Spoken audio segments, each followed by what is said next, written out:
Party का विज्ञापन जारी करो, जारी करो, जारी करो। नमस्कार, मैं अभिषेक उपाध्याय, आप देख रहे हैं टॉप सीक्रेट। इस समय यूपी के प्रयागराज में जो डीएलएड के छात्र छात्रा हैं उनका आंदोलन चल रहा है। इस आंदोलन में एक बड़ी ख़ास बात यह है कि एक ट्विस्ट लाने की कोशिश की जा रही है।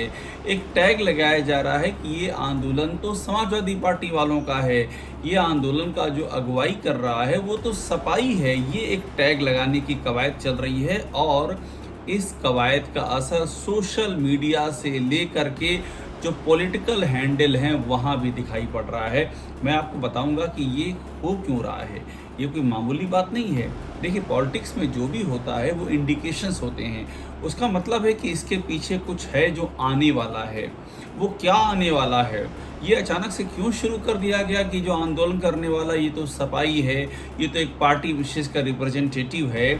जहाँ पर साल 2018 से आज तक एक भी शिक्षक भर्ती नहीं निकली है, वहाँ तो खुद ये चाहिए था कि बीजेपी से जुड़े हुए जो छात्र संगठन है वो आंदोलन पर बैठ जाएं। एबीवीपी को चाहिए था कि वो आकर के यहाँ इस आंदोलन की अगुवाई करे। बीजेपी युवा मोर्चा को चाहिए था कि वो इन छात्रों के साथ बैठ जाए। तो उल्टा, बजाय कि वो इनका साथ दें, इनको डिस्क्रेडिट करने का अभियान शुरू हो गया कि ये तो सपाई हैं। अब यही सोचने वाली बात है कि ये क्यों हो रहा है।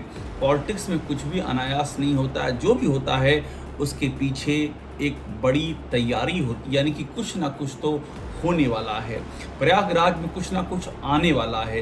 ये जो छात्र छात्रा बैठे हैं इनके सामने वो क्या घटित होने वाला है जिसकी तैयारी हो गई है और जिसका ट्रेलर है सपाई करार देना इस आंदोलन के अगुवाई करने वाले को और उस पूरे आंदोलन को सपा प्रायोजित बता देना। ये मैं आपको बताऊंगा, लेकिन पहले आपको बता दूं कि हो क्या रहा है। आपको देखिए, सबसे पहले मैं आपको ट्वीट दिखा रहा हूं जो बीजेपी के अपने नेताओं के ट्वीट हैं।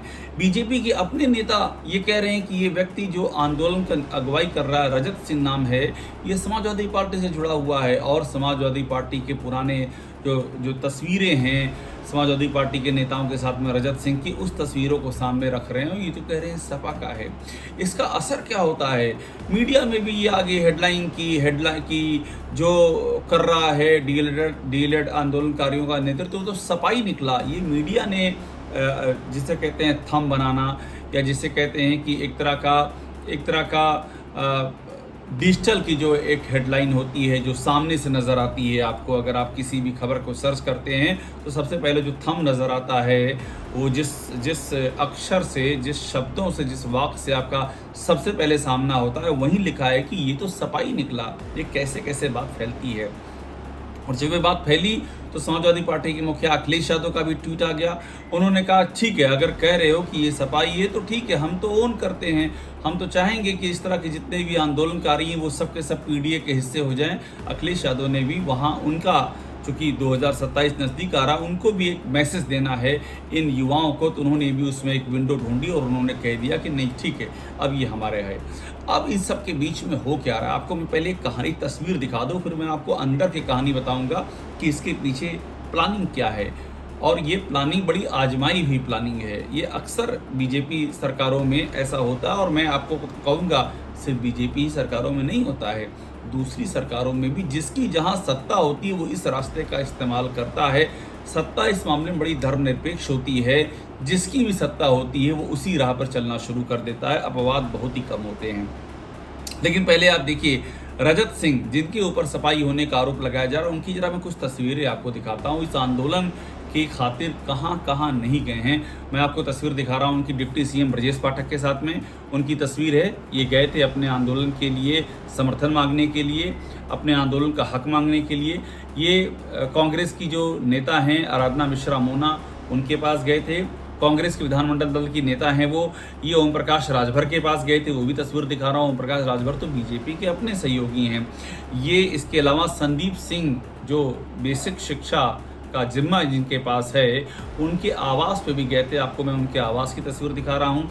ये कांग्रेस के प्रदेश अध्यक्ष अजय राय से भी मिले, आपको वो भी तस्वीर दिखा रहा हूँ। ये प्रयागराज में जो बीजेपी के एमएलसी सुरेंद्र चौधरी, ये उनसे मिले, आपको वो भी तस्वीर में दिखा रहा हूँ। ये नंद गोपाल गुप्ता नंदी और उनकी पत्नी अभिलाषा नंदी से मिले। नंद गोपाल गुप्ता नंदी योगी सरकार में कैबिनेट मंत्री, ये उनसे भी मिले हैं। ये स्वयं प्रसाद मौर्य से मिले हैं।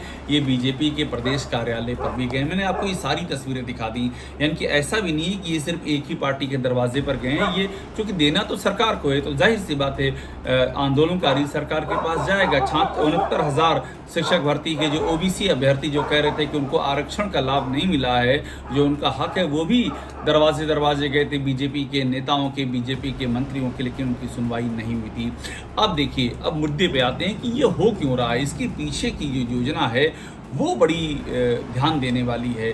एक बहुत पुराना फार्मूला है कि किसी भी आंदोलन को अगर ख़त्म करना है तो पहले उसको डिस्क्रेडिट करो, यानी कि उसको बदनाम करो।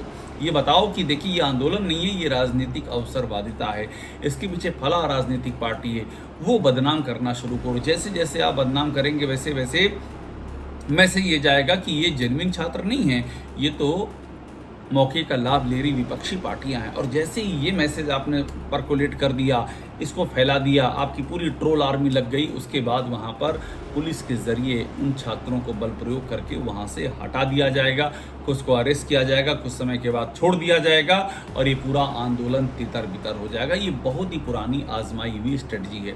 अच्छा, आप कुछ देर के लिए मान लीजिए कि ये सब सफाई है, हम कहते हैं ये भी मान लीजिए, तो लोकतंत्र में आंदोलन कौन करेगा? विपक्षी तो करेगा। कि कोई विदेश से आके आंदोलन करेगा? विपक्ष का काम आंदोलन करना है। बीजेपी जहाँ जहाँ सत्ता में नहीं है, क्या बीजेपी वहाँ आंदोलन नहीं करती है? क्या बीजेपी वहाँ भर्ती के सवाल नहीं उठाती है? क्या बीजेपी वहाँ नौकरियों के सवाल नहीं उठाती है? क्या बीजेपी उन राज्यों में जो पब्लिक सुविधाएं हैं, उनका जब पैसा बढ़ता है तो बीजेपी उसके लिए वहाँ पर आंदोलन नहीं छिड़ती है? तो क्या ये कह दिया जाए कि ये तो आंदोलन करने वाले बीजेपी के लोग हैं? या जो कर्मचारी संगठन, मान लीजिए कोई जो विपक्षी, जहां बीजेपी विपक्षी भूमिका है जिन राज्यों में, उनमें अगर कोई आंदोलनकारी, अगर कोई किसान संगठन, कोई मजदूर संगठन, कोई छात्र संगठन अगर मोर्चे पे आता है तो बीजेपी के नेता समर्थन नहीं देते हैं क्या? जम करके समर्थन देते हैं। तो यहाँ पर आखिरकार ऐसी क्या हड़बड़ी है कि आपने उनको सफाई करार दिया? अगर सफाई हो भी तो क्या फर्क पड़ता है? यहाँ तो मुद्दा ये है कि विपक्ष का तो काम है वो आंदोलन करेगा। आप सल्यूशन दीजिए ना, आप बोल दीजिए कि हम अनाउंस करते हैं शिक्षक भर्ती का विज्ञापन इस तारीख को निकल जाएगा और इस तारीख तक भर्तियां हो जाएंगी। उसके बाद वहाँ कौन बैठेगा? विपक्ष की हिम्मत पड़ेगी बैठने की? आप विपक्ष को 1 मिनट में ऐसा अगर आप कर देंगे तो विपक्ष के सारे हथियार खत्म हो जाएंगे, आपकी विजय हो जाएगी, विपक्ष बैकफुट पर हो जाएगा। ये हो जाएगा कि आपने छात्रों की बात सुनी, लेकिन आप तो डिस्क्रेडिट करने पर आमादा हो गए हैं। तो यहीं पर एक बड़ा प्रश्न हो जाता है कि आंदोलनों को क्या इस तरह से हैंडल किया जाता है? क्या यही लोकतंत्र का तरीका है? और ये यक्ष प्रश्न है योगी सरकार के सामने। डीएलएड छात्रों का ये आंदोलन लगातार जारी है और इस आंदोलन को डिस्क्रेडिट करने की तमाम कोशिशों के बावजूद बड़ी बात ये है कि छात्र छात्राओं का यहाँ पर लगातार आना हो रहा है। वे डटे हुए हैं अपने हक के लिए, अपने मकसद के लिए, अपने भविष्य के लिए। टॉप सीक्रेट को देखते रहिए, लाइक कीजिए, सब्सक्राइब ज़रूर कीजिए।